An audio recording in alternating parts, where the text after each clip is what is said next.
بسم الله الرحمن الرحيم. اللهم صل على سيدنا محمد. النهارده هنعمل اكله كلنا بنحبها، يعني كبار وصغيرين. هنعمل الشيبسي، هنعمله في البيت زي ما انتم شايفين يا اخواتي في الله. عندي بطاطس بالحجم ده، هي دي البطاطس اللي انا بحب اعملها شيبسي، ما تكونش كبيره قوي، هي البطاطس الوسط. عندي هنا قطعه الشيبسي يا جماعه، طبعا لو موجوده عندكم استخدموها، بتبقى جميله قوي، بتطلع من الشيبسي بصراحه رقيق قوي يعني. لو مش عندكم حاولي انت بقى تقطعيه بالسكينه رهيب، بس القطعه دي جميله وبتنجز معايا، يعني عملت لي قد كيلو بطاطس في ثواني كده زي ما انتم شايفين. يعني زي ما بقول لكم، انا دايما لما بنعمل الشيبسي نجيب البطاطس الوسط. البطاطس الكبيره اهو بتحس ان فيها النشا كتير فبتبقى طريه. هنعمل هنا الشيبسي مع بعض، وهنعمل ان شاء الله برضو صوابع ستريبس او بانيه، يعني هما الاتنين واحد بصراحه يعني. كده هنا انا بقطع معاكم الشيبسي زي ما انتم شايفين، طبعا ما شاء الله القطاعه ما بتاخدش وقت معايا، بتعمل كميه حلوه. اللهم صل وبارك على سيدنا محمد. القطاعه دي جميله يعني يا جماعه، والله بتساعدنا ان احنا نعمل حاجه صحيه في البيت وحاجه جميله، يعني حاجه انت ضمنها بتقدميها لاولادك. زي ما انتم شايفين البطاطس طالعه ازاي رقيقه.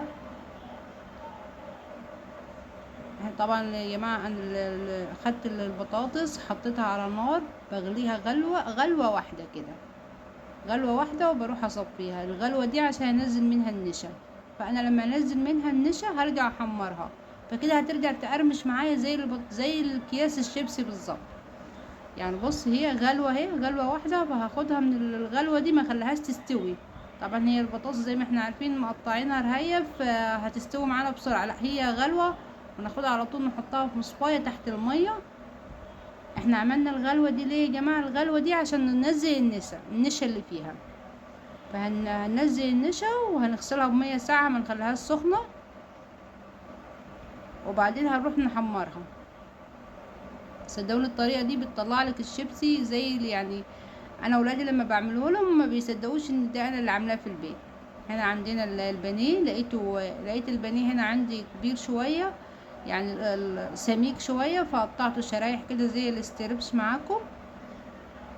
طبعا يا جماعة ده اكل، احنا الاكل ده بيحبوه اطفالنا، خصوصا دول داخلين على المدارس. كل سنة وانتم طيبين. فحاجة يعني حاجة صحية نظيفة انت عاملاها بايدك. هنا انا بقطع البانيه لما لقيت القطع سميكة شوية، فبقطع البانيه زي ستريبش كده، زي شرايح ستريبش يعني، ستريبس. اللهم صل وبارك على سيدنا محمد وعلى اله وصحبه وسلم. هنقطعه مع بعض كده. اللهم صل وبارك على سيدنا محمد وعلى اله وصحبه وسلم. هنا يا جماعة بقى عندي الخلطة دي عبارة عن بيض ولبن ودقيق.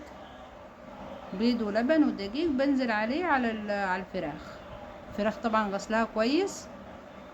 بيض ولبن ودقيق، ده بيعمل لي طبقة بيخليها سميكة.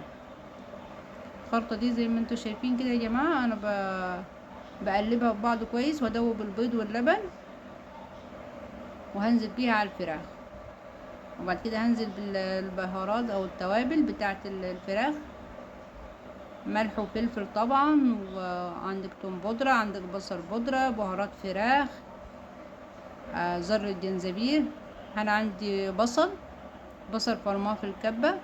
يعني كده انا حطيت زي ما شايفين معايا، حطيت بيض ولبن ودقيق، ودي البهارات بقى اللي احنا هنتبل بيها شرايح الستريبس. زي ما لكم ملح وفلفل وكاري وكركم، توم بودرة وبصل بودرة وبهارات فراخ. طبعا هنقلب الخليط ده كله مع بعض، وهنسيبه يشرب من الخلطة اللي احنا عاملينها دي. طبعا هنا باخد باقي اللي كان في الطبق، اللي هو البيض واللبن والدقيق، بنزل عليها طبعا. هنا زي ما انتوا شايفين انا بعمل كده ليه يا جماعه؟ انا بعمل خلطه تكون سميكه، لما اطلعها من الخلطه دي واحطها في البقسماط تبقى شايله ومحمله معايا، تبقى تعمل لي طبقه مقرمشه يعني. شويه الدقيق واللبن اللي احنا حطيناهم دول، هي لما اطلعهم بقى واحطها في البقسماط بيعمل لي طبقه مقرمشه زي اللي احنا بنجيبه جاهز من بره، والعيال بيحبوه بصراحه. يعني عيال وكبار وصغيرين. هنا طبعا هنعمل معاها سلطة الطحينة. عندي كيسين طحينة هنا نزلتهم زي ما انتوا شايفين في البولة. طبعا الطحينة احنا بنجيبها بنلاقيها ماسكة. عندي هنا شوية معلقتين دقيق، لاني هفك الطحينة دي بشوية مية سخنة. انا المفروض كان يعني المفروض كنت حطيت المية قبل الدقيق، عشان كده هي مش هترضى تفك معايا، فهضطر ان احط في الكبة. حطيت الدقيق وحطيت الثوم، حطيت معلقة ملح، نص معلقة فلفل، نص معلقة كزبرة. الدقيق ده يا جماعة انا بحطه مع الطحينة عشان يعمل لي قوام، لان هزودها مية وخل طبعا.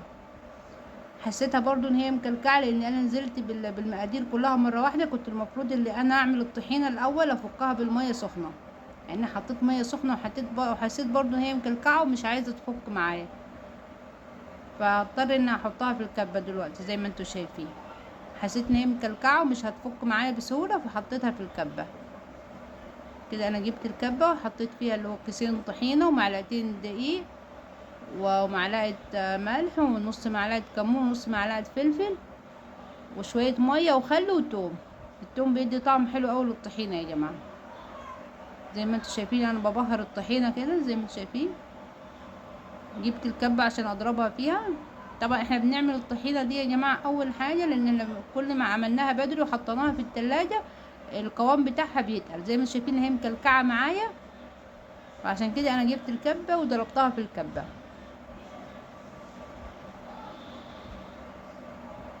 فانا بعملها بدري واحطها في التلاجة قبل ما اجهز الاكل كده بساعتين. انا ما كنتش لسه حمرت الشيبسي، ما كنتش لسه حمرت شرايح البانيه، فعملت الطحينة واحطها في التلاجة، عشان طبعا كل ما حطيناها في التلاجة كل ما قوامها اتظبط.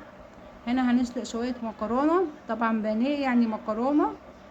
عندنا هنا مكرونة سباكيتي، نزلناها طبعا في مية مغلية فيها شوية ملح وشوية زيت.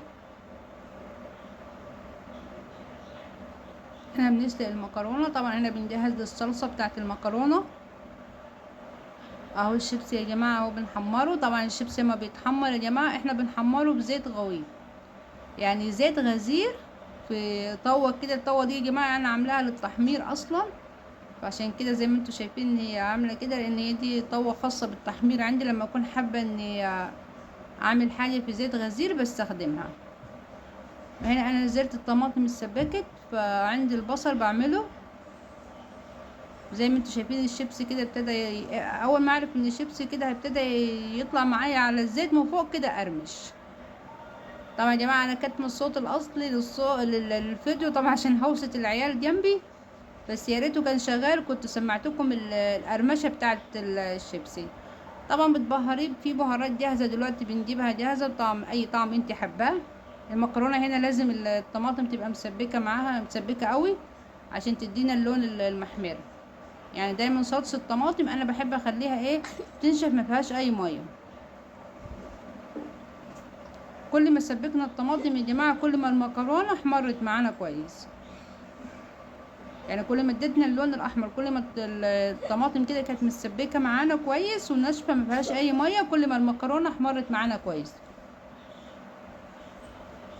اللهم صل وبارك على سيدنا محمد وعلى اله وصحبه وسلم. زي ما انتم شايفين كده احنا نزلنا بالمكرونه على التسبيكه اللي هي بصل وطماطم، وهنقلبها كويس. طبعا بنحط مع الطماطم لازم يا جماعه زر السكر، وبنحط بقى البهارات بتاعتنا اللي هي ملح وفلفل. عندك بقى توم بودره، بصل بودره، بابريكا، ده كله بيطعم معايا الصلصه. طب شايفه المكرونه لان الطماطم متسبكه كويس والطماطم يعني واخده حقها على النار، خلت المكرونه محمره معايا زي ما انتوا شايفين كده. لو الطماطم ما كانتش متسبكه هنحس ان المكرونه قاعده مبيضه، يعني مش ما احمرتش. هنا بقى انا جبت بقسماط ومعلقتين دقيق على البقسماط، وبهرت برضو البقسماط والدقيق ده. هنا بقى انا هحط البانيه في البقسماط، يعني هدفنه كده جوه البقسماط والدقيق. طبعا انا بهراه بنفس البهارات اللي انا بهرت، بس ما ملحوش قوي ان هو البانيه مملح، فانا حطيت ذره ملح على فلفل بس. يعني هنزل بيه بقى بزيت غزير نفس الطاوة اللي انا حمرت فيها الشيبسي بعد ما جهزت الشيبسي وعملته، وبهرته طبعا بالبهارات بتاعته. اي بهارات بقى بنجيبها جاهزة، والله لو بهارات فراخ عندك بتنفع معاه. في بهارات دلوقتي بتتجاب جاهزة من عند العطار، البهارات الشيبسي بأي طعم انت حباه. طبعا هنا زي ما بقول لكم يا جماعة، انا لما معلقة الدقيق اللي انا حطيتها مع الخلطة دي بتخلي البانيه يحمل معايا في الطبقة، ويديني يعني ايه، يطلع مقرمش معايا زي ما انتم شايفين كده. طبعا انا ايه، باخد قطعة قطعة واحاول ان ايه اغمزها كويس في البقسماط وفي الدقيق. والفرن اسفه طبعا الزيت لازم يبقى سخن قوي يا جماعه، عشان اول ما ينزل التتبيله دي ما تفكش مني، لازم يبقى سخن. وبعدين بغطي عليه عشان ان هو طبعا ما يتحرقش مني وما يكونش من جوه، ما يكونش لسه استوى. زي ما انتم شايفين كده انا طبعا بتبل الفراخ وباخدها من التتبيله، ممكن احطها مره تاني في التتبيله وارجع احطها في البقسماط عشان تحمل طبقه يعني معايا وتبقى سميكه اكتر. يعني بص، احطها في البقسماط وارجع احطها في التتبيله مره تاني، وارجع احطها في البقسماط مره تاني. ده بيخليها مقرمشه معانا. زي ما انتم شايفين لازم اتاكد ان هي يعني بجهز كده طبقه على بال ما كذا واحده، على بال ما اللي في الزيت يكون استوى. اللهم صل وبارك على حبيبي سيدنا النبي وعلى اله وصحبه وسلم. اخواتي في الله، اتمنى طبعا ان انتوا تساعدوني ان القناه تنجح وتشرفوني بالاشتراك. ويا رب يا رب تنول وصفاتنا تنول اعجابكم يا رب. زي ما انتوا شايفين يا جماعه.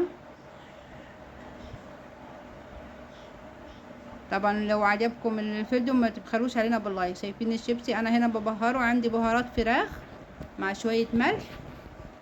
يعني بقول لكم انا للاسف كنت كاتمه الصوت لان العيال عاملين دوشه جنبي. بس هو كان والله كان مقرمش قوي يعني، لو اي حد جاي من بره ما يصدقش ان ده معمول في البيت. طبعا انا بعد ما خلصت الشيبس وعملت كذا واحده معاكم، التتبيله دي طبعا ما نرميهاش، حرام يا جماعه، دي بيض ولبن متكلفه يعني.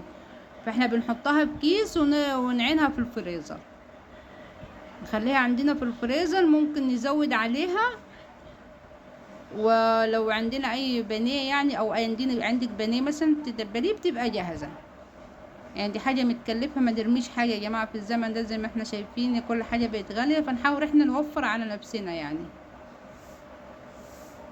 حرام يعني نرمي حاجه مكلفه. ما شاء الله هنا كنا خلصنا، عملنا البانيه كان مقرمش قوي بالطريقه اللي بقول لكم عليها. وعملنا الشيبسي في البيت، شيبسي صحي وحاجه نظيفه مفيهوش اي مواد حافظه.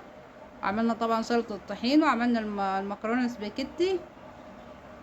ويا رب ان شاء الله تجربوا وصفاتنا يا رب وتنول اعجابكم. السلام عليكم ورحمه الله وبركاته.